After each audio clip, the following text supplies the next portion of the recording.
ঈশিতা বুড়ো কুচকে পিছনে ফিরে তাকালো। সিঁড়ির গোড়ায় ব্ল্যাক শার্ট আর ব্ল্যাক ডেনিম জিন্স পরিহিত একটা স্মার্ট ছেলে দাঁড়িয়ে আছে। আকর্ষণীয় ফিগার যাকে বলে। সুদর্শন ছেলেটি ফর্সার মতো শরীরে কালো রঙের শার্টটি ফুটে উঠেছে। আয়তন আকৃতির চোখে এক ধ্যানে চেয়ে আছে তার দিকে। মসৃণ চুলগুলো কপালে ছড়িয়ে ছিটিয়ে আছে। ফর্সা গালে খোসা খোসা দাড়ি। গোলাপি রঙা ঠোঁটে কিছু একটা বিড়বিড় করছে সে। জেহের সিঁড়ি দিয়ে নিচে নামতেই চোখ গেল কালো গোলাপ রাখা চেয়ারটির দিকে, যেখানে একটি মেয়ে ফুলগুলো নিয়ে কিছু একটা করছে। পিছন ফিরেছিল বিধায় মেয়েটির সামনের অংশ দেখতে পায়নি সে। পরনে কালো শাড়ি। মেয়েটি একটু এদিকে ফিরতেই চোখ আটকে গেল তার। হৃৎপিণ্ডের স্পন্দন দ্রুত গতিতে চলতে লাগলো।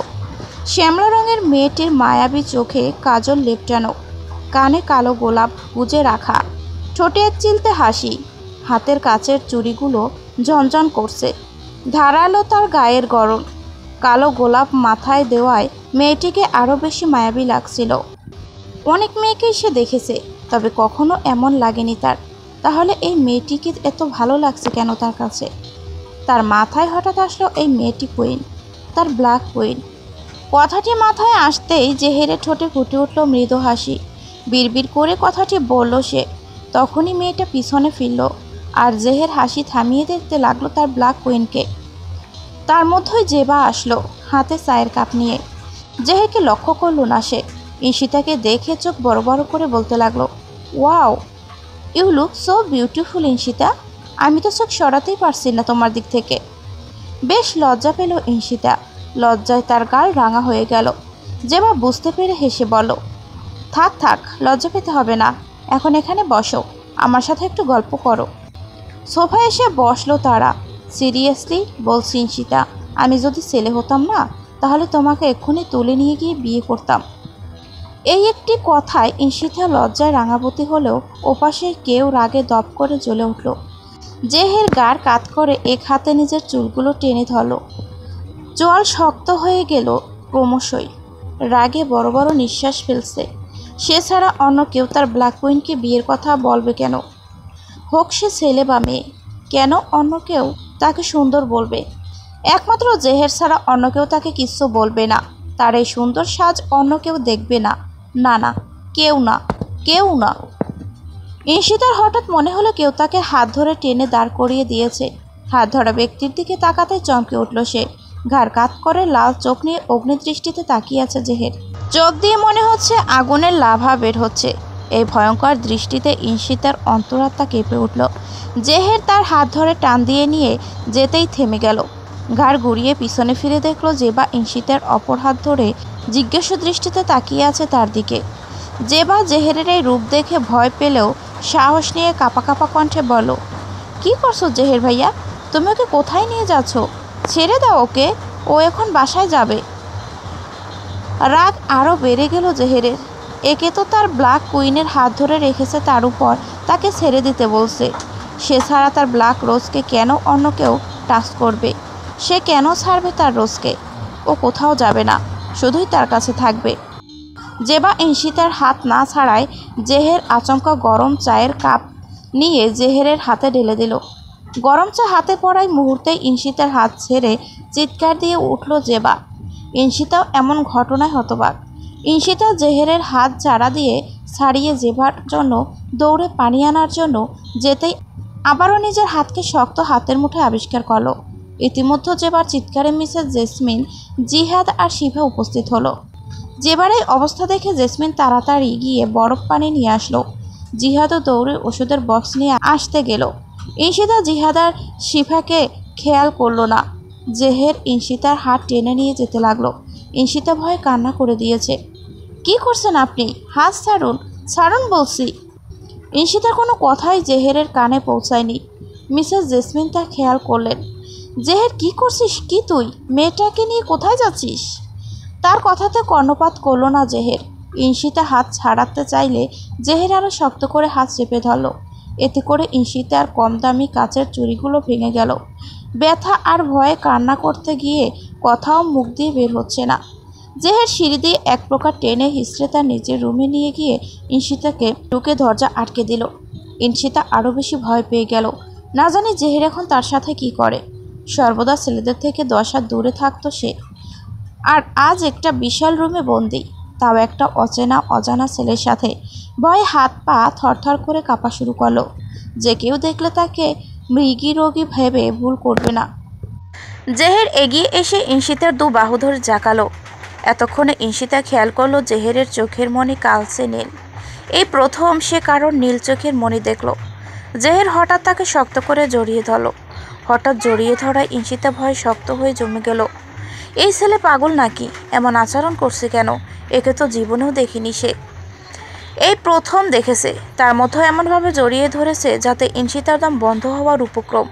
তার মনে হচ্ছে তার শরীরের সকল হাড্ডিগুড্ডি ইতিমধ্যে ভর্তা হয়ে গিয়েছে। ইনশিতা কম্পিত কণ্ঠে কোনো রকমে বলো, আমায় ছেড়ে দেন প্লিজ। আমি আপনার কি ক্ষতি করেছি যে এভাবে জাতাকলের মতো পিষে মেরে ফেলছেন? ব্যথা লাগছে, ছাড়েন প্লিজ।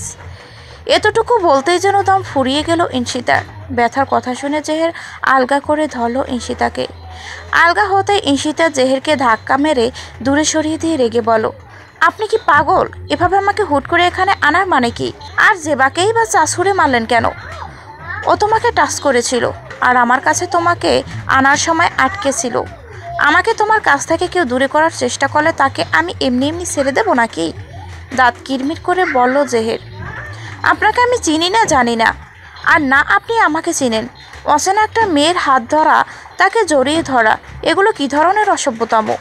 ম্যানারলেস কোথাকার। জেহের দাঁতে দাঁত চেপে রাগ আটকালো। এই প্রথম সে কারো উপর রাগ দেখালো না। বাকি সময় রাগ উঠলে কাউকেই ছাড়ে না সে, এমনকি নিজের পিতামাতাকেও না। সে তার রোজের উপর রাগ দেখাবে না, একদমই না। তাকে ভালোবাসবে সে, খুব খুব ভালোবাসবে।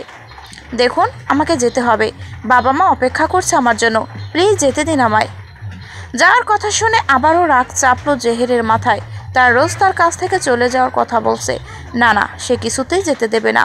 কাঁপা কাঁপা স্বরে বলল, তুমি কোথাও যাবে না রোজ, আমার কাছে থাকবে সব সময়, আমার চোখের সামনে। এই কথাটাকেই বারবার করে বলতে লাগলো সে, আর নিজের চুলের পিছনের দিক টেনে ধরে বিড়বিড় করতে লাগলো। এদিকে ইনশিতা হা হয়ে গেছে। এই ছেলে কিভাবে জানলো তার নাম রোজ? এই নামে কেউ তাকে ডাকেই না, আর না এখনকার কেউ জানে। কি বললেন আপনি? কি নামে ডাকলেন? অবাক স্বরে জানতে চাইল ইনশিতা। রোজ? আমার ব্ল্যাক রোজ? তুমি শুধু আমার রোজ, আমার। কি যা তা বলছেন? আমি আপনার হতে যাব কেন? আর আমার নাম কি করে জানলেন? তোমার নাম মানে? রোজ আমার নাম? ইনশিতার কথা শুনে আবারও রাগ লাগলো জেহেরের। রোজ যদি ওর নাম হয়, তার মানে আরও অনেকে তাকে এই নামে ডাকে। আর এই নাম শুধুমাত্র জেহেরের দেওয়া। এই নামে অন্য কেউ কেন ডাকবে? কেন? আবারও গিয়ে ইনশিতার বাহু শক্ত করে ধরল। ইনশিতা চোখ বন্ধ করে ব্যথা সহ্য করলো। এই ছেলের হাতে এত শক্তি কোথা থেকে আসে? কি খায় এ? ইনশিতার কানে দাঁত কটমট করে হিসিয়ে বলো, তোমার নাম রোজ হলে এই নামে আরও অনেকে ডাকে, তাই না? এই নামে কেউ ডাকতে পারবে না তোমায়, কেউ না, একমাত্র জেহের চৌধুরী ছাড়া। জেহেরের কথায় পুরো শরীর কেঁপে উঠল ইনশিতার। এমন ভয়ঙ্করভাবে কেউ কথা বলে, আর তার নাম যার ইচ্ছা ডাকবে, একমাত্র এই ছেলেই ডাকবে কেন তার নাম? আশ্চর্য। আর সে ভালোভাবে বুঝে গিয়েছে এই জেহের ছেলেটা মানসিকভাবে অসুস্থ, সাইকো একটা, না হলে এমন আচরণ কোনো স্বাভাবিক মানুষ করতে পারে না। জেহের আবারও বলতে লাগলো, এখান থেকে যাওয়ার কথা চিরতরে ভুলে যাও। কোথাও যেতে পারবে না তুমি উইদাউট মাই পারমিশন। রোজ নামে ডাকায় ইনশিতার প্রথমে ভালো লাগলো। তার ইচ্ছে ছিল কেউ না কেউ তাকে যাতে রোজ বলে ডাকে। পর মুহূর্তে আগের আর পরের কথা শুনে রাগের সাথে ভয় জেঁকে ধরল তাকে। সে কোথাও যাবে না। যাবে সেটা এই বেয়াদব ছেলেটা কেন বলবে? কেন? আপনার পারমিশন নেব কেন? আর এখানেই বা আজীবন কেন থাকবো? আপনার কোনো কথা শুনতে বাধ্য নই আমি। সারুন আমায়, সারুন বলছি। তুমি বাধ্য রোজ, কারণ আমি তোমায় ভালোবাসি। I love you my black queen. ইনশিতার কানে ফিসফিস করে বলল জেহের। ইনশিতার শরীরে ভয়ের এক ঠান্ডা শিহরণ বয়ে গেল। আমি যেহেতু তোমাকে ভালোবাসি, সেহেতু তুমি আমায় ছেড়ে কোথাও যেতে পারবে না। যা কিছুই করো না কেন, সব কিছুতেই আমার পারমিশন নেবে। আমার কথা মতো চলবে তুমি। কারো সাথে দেখা করতে হলেও আমার পারমিশন নেবে, ইভেন তোমার বাবা মায়ের সাথে দেখা করার জন্য। ইনশিতা যা ভেবেছিল তা আসলে ঠিক। এই ছেলেটা 100% সাইকো, তাতে কোনো সন্দেহ নেই। আর কেউ যদি কাউকে ভালোবাসে তাহলে সে সবসময় তার ভালোবাসার মানুষের স্বাধীনতায় কোনো বাধা দেয় না, উল্টো প্রায়োরিটি বেশি দেয়। অথচ এই ছেলে তার সম্পূর্ণ বিপরীত। এটা কোনোভাবেই ভালোবাসা না, কিন্তু এখনের থেকে কোনো মতেই জোর করে ছাড়া পাওয়া যাবে না, তাই বুদ্ধি দিয়েই সরতে হবে। কিছুটা দম ছেড়ে বলো, আচ্ছা আচ্ছা বুঝেছি, এখন আমার খুব খিদে পেয়েছে, আপনি কি একটু খাবার ব্যবস্থা করতে পারবেন? জেহের অস্থির হয়ে বলো, তোমার খুব খিদে পেয়েছে তাই না? আমি এক্ষুনি খাবার পাঠাতে বলছি। না না, তোমার জন্য আমি নিজে হাতে খাবার বানিয়ে আনবো। তুমি এইখানটায় বসো রোজ, আমি না আসা পর্যন্ত এক পাও নড়বে না, একদমই না। বলেই রুমের বাহিরে যেতে লাগলো। যেতে গিয়ে হঠাৎ পিছন ফিরল। পিছন ফিরে দেখে ইনশিতা মুখ চুপসে গেল। হঠাৎ কি মনে করে পিছন ফিরল আবার।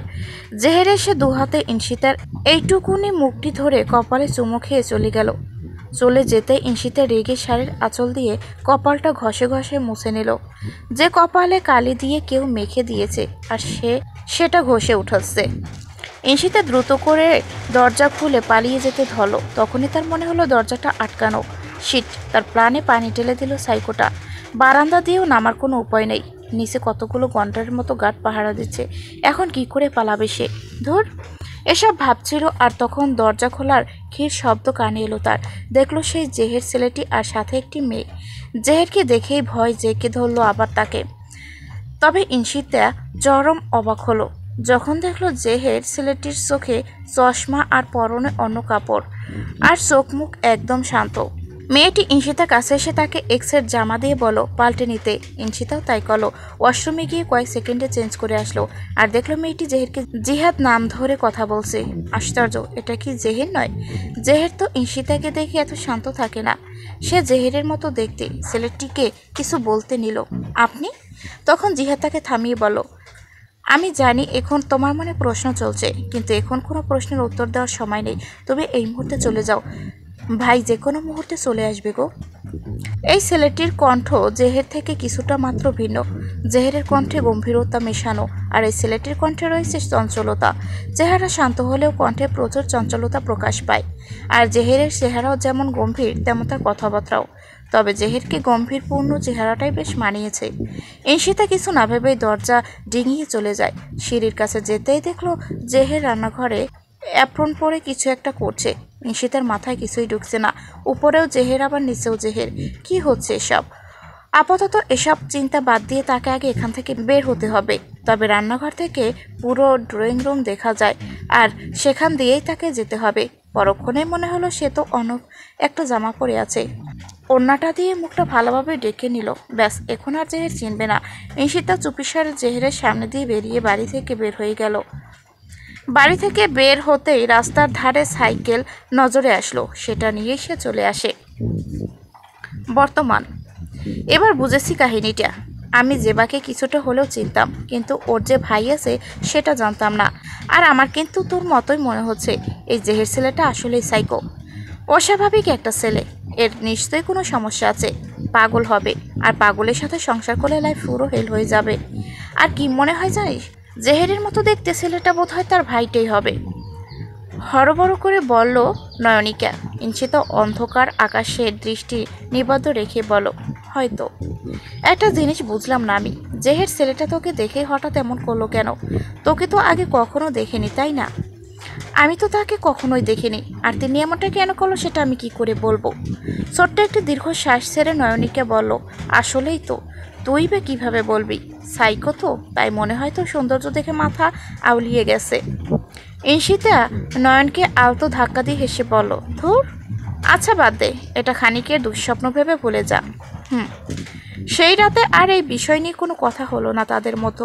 দুজনেই বারান্দায় বসে এটা সেটা বলে হাসাহাসি করে রাত পার করলো। বোর হতে এখনও বেশ খানিকটা দেরি। নিঝুম রাতে দূর থেকে কোনো এক নাম না জানা পাখির ডাক থেকে থেকে কানে ভেসে আসছে। সকলে ঘুমে আচ্ছন্ন, শুধু ঘুম নেই জিহাদ আর শিফার।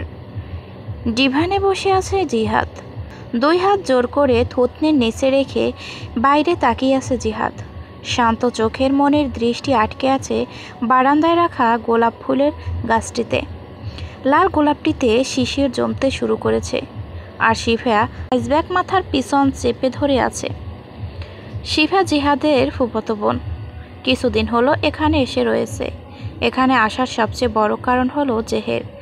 জেহের অস্বাভাবিক সেটা জেনেও জেহেরের পিছন পড়ে আছে, আর সেটা একটাই কারণ, টাকা।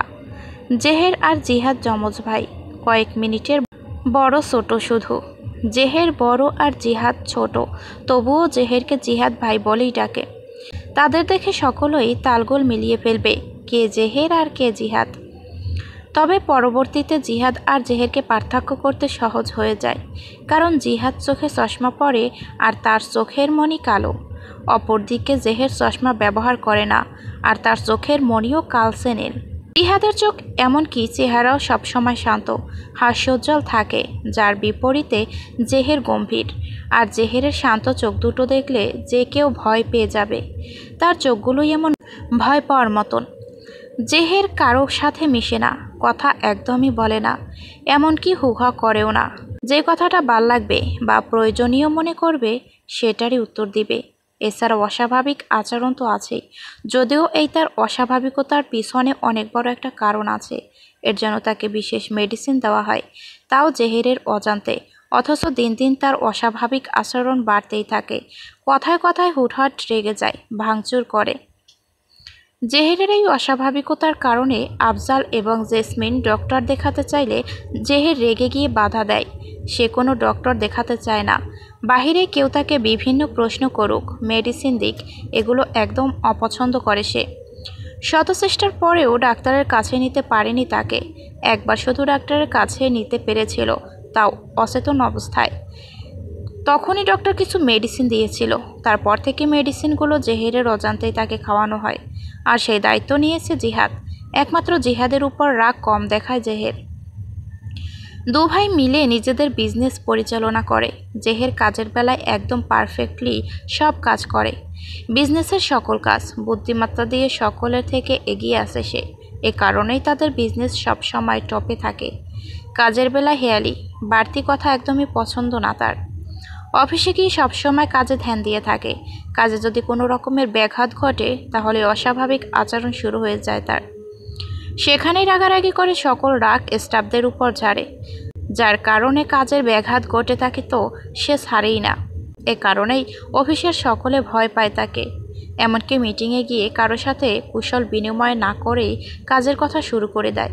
মিটিংয়ে উপস্থিত সকলে সেই সময় ভয়ে কাঁপাকাঁপি শুরু করে দেয়, কারণ একটু 19-20 হলেই সে আর দুনিয়াতে টিকবে কিনা সেটার নিশ্চয়তা নেই। ঘরের সকলেই তাকে ভয় পায়, এমনকি তার বাবা আফজাল চৌধুরীও। আর জিহাদ সকলের সাথেই হাসি খুশি থাকে। জিহাদের থেকে জেহেরের ব্যাংক অ্যাকাউন্টে ব্যালেন্স বেশি, আর এজন্যই শিফা জেহেরের পিছনে পড়ে আছে। জিহাদকেও সে নিজের করত, কিন্তু জিহাদের অ্যাকাউন্টে টাকা জেহেরের চেয়ে কম হওয়ায় সে জিহাদের পেছনে লাগেনি। কিন্তু জেহেরের কাছে যেতে ভয় পায় সে। একবার তো জেহেরের হাত একটু টাচ করায় তাকে গলা চেপে ধরেছিল। ভাগ্যিস সেদিন সে ছিল না বলেই বেঁচে গিয়েছিল। এরপর থেকে সে আর জেহেরের ধারে কাছে যায়নি। অশ্লীল জামাকাপড় পরেই দূর থেকে জেহেরকে আকর্ষণের চেষ্টা করে, কিন্তু জেহের তাকে দেখলেই কিছু না কিছু ছুঁড়ে মারে। তাকে চোখের সামনে সহ্য করতে পারে না জেহের। আজ যখন ইনশিতাকে আটকে রেখে জেহের খাবার বানাতে গিয়েছিল, তখন জিহাদ গিয়ে ইনশিতাকে ছাড়ানোর ব্যবস্থা করে, কারণ সে জানে তার ভাইয়ের সাথে কেউ কখনোই ভালো থাকতে পারবে না। তার ভাইয়ের যেটা একবার পছন্দ হয় সেটা নিজের করে রাখে, কাউকেই দিতে চায় না, একদম বন্দি করে রাখে জিনিসটা। আর এটা তো একটা মানুষ কখনোই কারো বন্দিনী হয়ে থাকতে চাইবে না নিশ্চয়ই। ইনশিতাকে ছাড়ানোর সময় শিফাও সেখানে উপস্থিত হয়ে যায়। ইনশিতাকে অন্য ড্রেসে বের করে নিজেই ইনশিতার শাড়িটা পরে জেহেরকে ইমপ্রেস করার কথা ভাবে শিফা। ইনশিতা বেরিয়ে যাওয়ার পর কোনো রকমে ইনশিতার শাড়িটা পরে অপেক্ষা করতে থাকে জেহের, আর জিহাদকে বলে বাহির থেকে দরজা আটকিয়ে যেতে। জিহাদ একবার না করলেও পরে কি ভেবে সে দরজা আটকে চলে যায়। শিফার ধারণা ইনশিতার মতো সাজলে তাকে গ্রহণ করবে জেহের। জেহের খাবার নিয়ে রুমে গিয়ে দেখে রোজ উল্টো দিকে ফিরে আছে। তবে তার খটকা লাগলো যে রোজের চুল কোমর পর্যন্ত, আর এখন পিঠের অর্ধেক মাত্র। বড় কুচকে সামনে এগিয়ে গিয়ে রোজের কাঁধে হাত রাখতে গিয়ে সরিয়ে নিল। রাগান্বিত দৃষ্টিতে ছদ্মবেশী রোজের দিকে একবার তাকিয়ে নিয়ে একটা শোপিস দূর থেকে ছুঁড়ে মারল একদম মেয়েটির মাথা বরাবর। হঠাৎ মাথায় আঘাত লাগায় শিফা চিৎকার দিয়ে পিছনে ফিরলে জেহের দাঁতে দাঁত চেপে বলো, তোমার সাহস কি করে হয় আমার রুমে ঢোকার? আর তুমি আমার রোজের শাড়ি কেন পরেছ? আর আর আমার রোজ কোথায়? রোজ কোথায়? চিৎকার করে রোজকে ডাকতে লাগলো আর পুরো রুমের প্রতিটা কোণা খুঁজতে লাগলো। তারপর হুট করে শিফার দিকে ফিরল সে। শিফা তখনও মাথায় হাত দিয়েছিল। চোখে আগুন ঝরিয়ে জেহের বলল, তুই তুই আমার রোজকে পালাতে সাহায্য করেছিস, তাই না? আমার থেকে দূরে সরিয়েছিস তুই, ইউ বাস্টার্ড।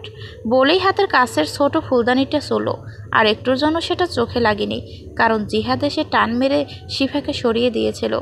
অবস্থা বেগতিক দেখে শিফা রুম থেকে পালালো। আর তখনই জেহেরের ভাঙচুর শুরু হয়ে যায়। তার রোজ তার থেকে পালিয়েছে। সে রাগ নিয়ে পড়ে রুমের প্রতিটা জিনিসের উপর। জেহেরকে ইঞ্জেকশন দেওয়ায় সে গভীর ঘুমিয়ে মগ্ন। জেবা সে বিকেলের ঘটনার পর থেকে ভয় নিজের রুম থেকেও বের হয়নি। নিস্তব্ধতার চাদর ছিঁড়ে জিহাদের কণ্ঠস্বর জঙ্কারের মতো আওয়াজ তুলল, এইখানে বসে কি করছো শিফা? গিয়ে ঘুমিয়ে পড়। ভাবছি। খানিকটা ভুরু কুঁচকে এলো জিহাদের। থুতনি থেকে হাত না সরিয়ে বলো, কি? যেই জিহাদ আমাকে একদম সহ্য করতে পারে না, তার ভাইয়ের কাছেও ঘেঁষতে দেয় না, দেখলেই বাড়ি ছেড়ে চলে যেতে বলে, সে জিহাদ আজ আমাকে তার ভাইয়ের রুমে থাকতে কোনো বারণ করছে না, আবার আমাকে দেখেও কোনো বাড়তি কথা বলছে না। Isn't it so strange? উত্তর না দিয়ে থুতনি থেকে হাত সরিয়ে কিছুটা গা এলানোর মতো করে বসলো জিহাদ। শান্ত দৃষ্টিতে একবার শিফার দিকে তাকিয়ে আবার সামনে তাকালো। অন্ধকারকে দূরে ঠেলে ভোরের সূর্য স্নিগ্ধ আলো ছড়িয়ে উদিত হয়েছে। নীল আকাশ লালচে আভায় ছেয়ে গেছে। কিছুক্ষণ পরই জেহেরের জ্ঞান ফিরবে। তখন কি হবে? ওই মেয়েটার জীবন নরকে পরিণত হতে আর বেশি দেরি নাই। তার কপালে কি আছে একমাত্র সৃষ্টিকর্তা ছাড়া আর কেউই জানে না। হিংস্র জানোয়ারের গুহাতেই হয়তো তার ঠাঁই হবে শেষ পর্যন্ত। সকালের মিষ্টি রোদ ঈশিতার মুখে পড়তেই আড়মোড়া ভেঙে উঠে বসল সে। পাশে ঘুমিয়ে আছে নয়নিকা। কেমন গুটি গুটি মেরে ঘুমোচ্ছে। মুচকি হেসে চাদর টেনে নয়নিকার গায়ে দিল। নিজ গায়ের চাদর সরিয়ে দিয়ে বেশ বড়সড় একটা হাই তুলে বারান্দায় গিয়ে দাঁড়ালো ঈশিতা। তারপর লম্বা একটা নিঃশ্বাস নিল। আজ তার কাছে বেশ ফুরফুরে লাগছে। মনে হচ্ছে হাওয়ায় উড়ে বেড়াচ্ছে। মনটাও কেমন ফ্রেশ ফ্রেশ লাগছে। কতদিন পর এত ভালো লাগছে জানা নেই তার। কালকের ঘটনাটাও হঠাৎ করেই মাথা থেকে বেরিয়ে গিয়েছিল।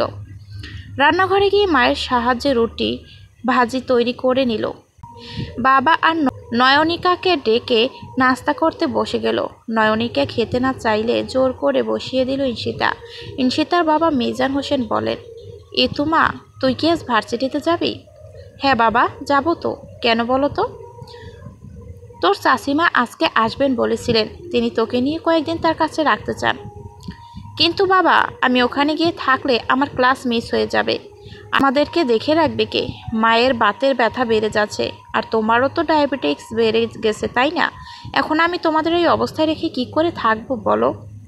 তার মাঝেই নয়নিকা রুটি ছিঁড়তে ছিঁড়তে বলো, আহ ইতু, আমি আছি না।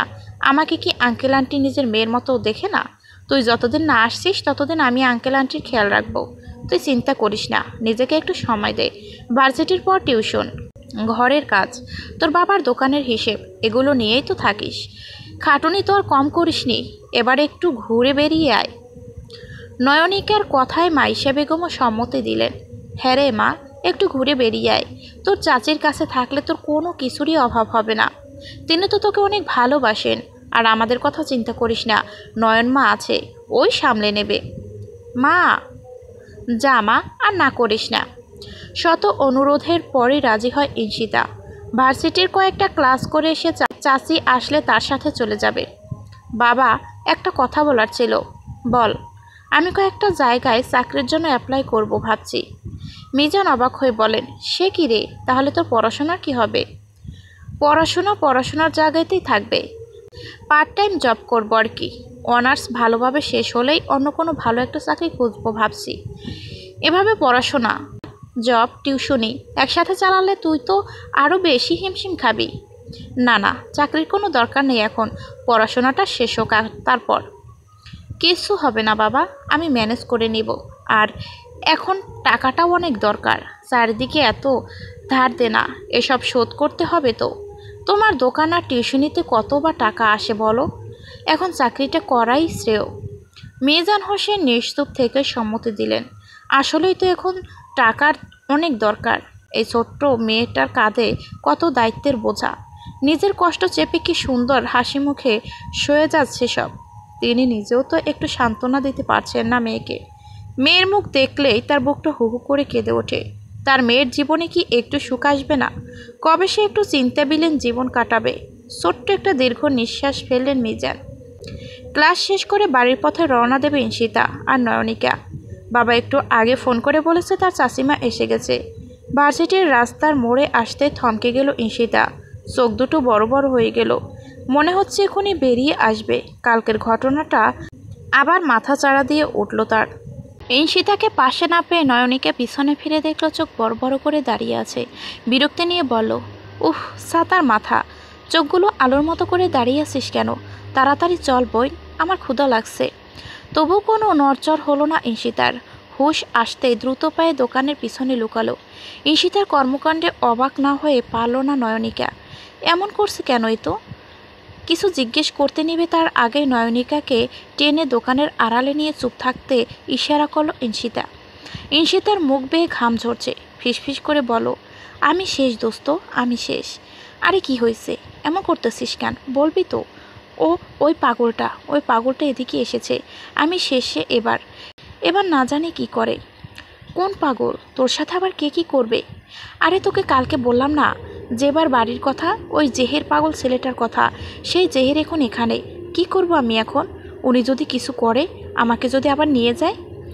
ঈশিতা ক্রমশই অস্থির হয়ে পড়ছে। নয়নিকাও এবার চোখ বড় বড় করে বলল, ওই সাইকোটা? দাঁড়া দেখে নেই একবার। নয়নিকা দোকানের পাশ থেকে বেরিয়ে এলো। নয়নিকাকে থামাতে যেয়েও পারল না ঈশিতা। হাত পা কাঁপছে তার। এই পাগলটা এখানে কেন এসেছে? তার খোঁজে নয় তো? নয়নিকা রাস্তায় আসতে দেখে ভার্সিটির গেটের ঠিক কিছুটা দূরে সাদা মার্সিডিজ গাড়ি দাঁড় করানো। তার সামনে দাঁড়িয়ে আছে সুঠম দেহের অধিকারী একজন সুপুরুষ। মনে হচ্ছে এদিক ওদিক কাউকে খুঁজছে। নয়নিকা হা হয়ে আছে। এত সুন্দর একটা ছেলে কিনা পাগল, নাকি এটা সেই ছেলে না? নয়নিকা ফিরে গিয়ে জোর করে ঈশিতাকে ধরে রাস্তায় আনলো। দোস্ত, এটাই সেই ছেলে? ঈশিতা দেখল জেহের ছেলেটি এদিক ওদিক কাউকে খুঁজছে আর মাথার পিছনের চুল টেনে ধরে বিড়বিড় করছে। মুখে বিরক্তি আর রাগের ছাপ স্পষ্ট। কী রে বল? আরে হ্যাঁ, এটাই সেটা। স্যার আমারে কচু দেখে ফেললে কেলেঙ্কারি হয়ে যাবে। নয়নিকা অবাক হয়ে বলে, আমার বিশ্বাস হয় না এই ছেলে পাগল। ইয়ার he is so sweet and handsome. ঈশিতার ইচ্ছে করছে এক্ষুনি নয়নিকাকে কোথাও চুবিয়ে মারে। এই ছেলেটা যতটা সুন্দর ততটা ভয়ঙ্কর, একেবারে ভয়ঙ্কর সুন্দর। সেটা যদি একবার নয়নিকা উপলব্ধি করতে পারতো তাহলে শান্তি পেত ঈশিতা। নয়নিকা আবারও বলো, তুই কেন যে এই ছেলেটার থেকে পালালি রে? ইস, এমন সুইট কিউট ছেলেকে কেউ হাতছাড়া করে নাকি? তুই তোর সুইট টক জালকে দেখ, আমি গেলাম। ঈশিতা যেতে চাইলে নয়নিকা যেতে দেয় না, জোর করে আটকে রাখে আর জেহেরের সৌন্দর্যের গুণগান গেয়ে চলছে। ঘুম থেকে উঠেই জেহের গোপনে ঈশিতার খোঁজ চালালো। সমস্ত তথ্য হাতে পেয়ে সে সবার আগে ভার্সিটিতে যাওয়ার সিদ্ধান্ত নিল। ভার্সিটিতে গিয়ে দেখলো সকল স্টুডেন্ট বেরিয়ে আসছে। অনেকক্ষণ খোঁজাখুঁজির পরও যখন পেল না, তখন তার রাগে মাথা ফেটে যাওয়ার উপক্রম। বিড়বিড় করে বারবার বলছে, আমার কাছ থেকে কোথাও পালাতে পারবে না রোজ। আমি মুক্তি না দিলে তুমি কখনোই মুক্তি পাবে না। তখন হঠাৎ চোখ যায় তার রাস্তার মোড়ে, যেখানে সে তার রোজকে দেখতে পায় আর সাথে একজন মুখ হা হয়ে থাকা মেয়েকে। রোজকে দেখা মাত্র জেহেরের চোখে মুখে খুশির ঝিলিক দিয়ে ওঠে, কিন্তু সে খুশিটা মুহূর্তেই উবে যায় যখন দেখল রোজের পাশের মেয়েটা তার রোজের হাত চেপে ধরে আছে। আরও বেশি রেগে যায় জেহের। তার রোজের হাত চেপে ধরার শাস্তি তো এই মেয়েটাকে দিবেই, তবে আগে তার রোজকে নিজের কাছে নিয়ে আসতে হবে। সে এগিয়ে যায় তার রোজের দিকে। ঈশিতা আচমকা লক্ষ্য করল জেহের তার দিকে তাকিয়ে আছে, আর একটু পর এগিয়ে আসছে। বুকের মতো ভয় জেগে ধরেছে। এখন কি করবে সে? কিছু না ভেবে নয়নিকাকে ধাক্কা দিয়ে হাত ছাড়িয়ে নিয়ে দৌড় দেয়। ঈশিতাকে দৌড়ে যেতে দেখে আর সময় নষ্ট করে না জেহের। সেও সমান তালে দৌড়ায়। তাকে যে করেই হোক তার রোজকে ধরে তার কাছে আনতেই হবে, যে করেই হোক। একটা গলির মাঝখান দিয়ে ঈশিতা দৌড়াচ্ছিল। দৌড়াতে দৌড়াতে পিছনে লক্ষ্য করে দেখলো তার বেশ খানিকটা পেছনে জেহেরও দৌড়ে আসছে। আটকে উঠল ঈশিতা। জেহেরের দৌড়ের সাথে তো সে পারবে না, তার চেয়ে ভালো কোথাও লুকিয়ে পড়া। যেই ভাবা সেই কাজ। গলির একটা ঘরের মতো লুকিয়ে পড়ল। চিপাচাপা গলির মতো জেহেরের দৌড়াতে বেশ বেগ পেতে হলো। গলির মোড় পাল্টাতেই দেখলো তার রোজ কোথাও নেই। সামনে পিছনে সব জায়গায় দেখলো, তাও পেল না। না পেয়ে রেগে হিংস্র বাঘের মতো গর্জন করে উঠল। সামনে থাকা কাঠের ড্রাম জোরে লাথি মেরে ভেঙে ফেলল। কপালের রগ ফুলে উঠেছে। গজরাতে গজরাতে চিৎকার করে বলো, এখন পালাতে পারলে ভবিষ্যতে আর পারবে না রোজ।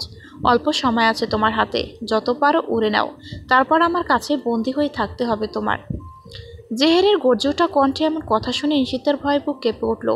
এই জেহেরের হাতে একবার পলে তার পুরো জীবন নরক বানিয়ে দেবে, এতে সন্দেহ নেই তার। এখন কোনো রকমে বাসায় গিয়ে চাচিমার সাথে শহর ত্যাগ করলেই বাঁচবে সে, এর আগে নয়। জেহের চলে যাওয়ার পর ঈশিতাও লুকিয়ে চলে আসে বাড়িতে। এসেই তাড়া দিতে থাকে চাচিমাকে। ঈশিতার বাবা তো অবাক, এই সকালেই তো মেয়েটা যেতে চাইছিল না, এখন আবার হঠাৎ করে যাওয়ার জন্য উঠে পড়ে লাগলো কেন? আর মেয়েটাকে দেখেও মনে হচ্ছে অনেক ভয় পেয়ে আছে। ঈশিতার মাথায় হাত রেখে বলো, কিছু হয়েছে কি মা? চোখ মুখ কেমন দেখাচ্ছে কেন? ঈশিতা আসার চেষ্টা করে বলো, কিছুই হয়নি বাবা, কি নিব সেই চিন্তায় আছি, তাই হয় তেমন দেখাচ্ছে। ঈশিতা মনে মনে বলো, আমি তোমাকে কিছু বলতে পারবো না বাবা, ক্ষমা করে দিও। কালকের আর আজকের ঘটনা বললে তুমি অনেক টেনশন করবে, যা আমি চাই না। ঈশিতার বাবার কিছু বললেন না, তবে মনে খসখস রয়েই গেল। চাচিমা তো ঈশিতাকে পেয়েও অনেক খুশি। নিজের মেয়ে নেই বলে ছোটবেলা থেকেই ঈশিতাকেই মেয়ের মতো আদর করছেন। চাচিমার সাথে রওনা হলো ঈশিতা। নয়নিকার সাথেও দেখাটা হলো না তার। দীর্ঘ 2 ঘন্টার পথ পাড়ি দিয়ে শেষ পর্যন্ত পৌঁছালো তারা। ঈশিতা চাচিমা উচ্চ মধ্যবিত্ত, কিছুটা বড়লোকই বলা চলে। একটাই ছেলে তার, ইঞ্জিনিয়ারিং পড়ছে, পাশাপাশি ছোটোখাটো চাকরিও করছে। টাকা পয়সার যদিও কমতি নেই, তাও শখের বসে চাকরিটা করে। নাম রাফিদ, বাবা আর্মি থেকে রিটায়ার্ড হয়েছেন 4 বছর। সিমসাম দোতলা একটা বাড়ি, নিচতলা ভাড়া দেয়া, ঘরের ভিতরে সব কিছুই পরিপাটি করে গোছানো। ঈশিতাকে একটা রুমে থাকতে দেওয়া হলো। রাফিদ বাসায় নেই, সন্ধ্যায় আসবে। ঈশিতা ফ্রেশ হয়ে বাবাকে ফোন করে কথা বলে নিল। নয়নিকাকে ফোন করতেই নাম্বার বন্ধ পেল সে। রাতে আরেকবার ফোন করে নেবে ভেবে ঘুমিয়ে পড়ল সে। বড্ড ক্লান্ত এখন। সন্ধ্যায় ঘুম ভাঙল কারো চেঁচামেচির আওয়াজে। ঈশিতা ঘুম থেকে উঠে ডাইনিংয়ে যেতেই দেখতে পেল রাফিদ চিল্লাচিল্লি করছে। তার কারণ, তার মা তাকে না বলে এত দূর পর্যন্ত কেন গিয়েছিল। রাফিদকে একটাবার ইনফর্ম করলেই তো পারত, সেটা না করাতেই সে চিল্লাচিল্লি শুরু করে দিয়েছে। আর কাকিমা ব্যস্ত তাকে থামাতে। তোমাকে কতবার বলছি, কোথাও গেলে আমাকে বলবে, আমি নিয়ে যাব। একা একা কেন যেতে গেলে? কোনো বিপদ আপদ হলে? কিছু তো হয়নি তাই না? এখন থাম না বাবা। ঈশিতা খেয়াল করে বলো, আমি ছিলাম তো ভাইয়া, কোনো সমস্যা ছিল না। ঈশিতাকে রাফিদ কিছু বলতে নিবে তার আগেই থেমে গেল। কিছুক্ষণের জন্য হার্টবিট মিস করলো সে। ঘুম জড়ানো কণ্ঠ, ঘুমু ঘুমু চোখ, ফোলা গাল, এলোমেলো চুলে। ঈশিতাকে দেখে রাফিদের হৃদস্পন্দন থমকে যাওয়ায় প্রায়। কাঁধের জামাটা কিছুটা নামানো, যার ফলে পুরো হয়ে আছে। কানের লতি গরম হয়ে গেল রাফিদের, মাথা ঝিমঝিম করতে লাগলো। চাষের ডাকেই তার ঘোর কাটল। ইতো তো ঠিকই বলেছে, এখন রাগ করিস না তো, মাত্র এসেছিস, গিয়ে ফ্রেশ হয়ে আয়। আর ইতু, তুইও তো কিছু না খেয়ে আসিস, এসে খেয়ে নে, আমি রান্নাঘরেই আছি। এই বলে চলে গেল হাসনা বেগম। ঈশিতা গিয়ে রাফিদের সাথে কুশল বিনিময় করলো। কেমন আছো ভাইয়া? আগে তো আমাদের বাসায় যেতে, আর এখন তো অমাবস্যার চাঁদ হয়ে গেছো। এরকম আরও অনেক কথা বলতে লাগলো ঈশিতা। আর রাফিদ মাথা নিচু করে হুঁহা করতে লাগলো। একটু পরে ফ্রেশ হতে যাবে বলে দ্রুত চলে গেল। খানিকটা অবাক হলো ঈশিতা, তবুও কিছুই বলল না। সকলে খাবার খেতে বসে পড়ে। খাওয়ার মাঝায় ঈশিতার ফোন বেজে ওঠে। স্ক্রিনে তুহিন নাম ভেসে উঠলে হাসি মুখে রিসিভ করে ঈশিতা। তুহিন নয়নিকার ভাই, ইন্টারে পড়ে। ওপাশ থেকে তুহিনের কথা শুনতেই মুখ কালো হয়ে গেল তার। আঁতকে উঠল ঈশিতা।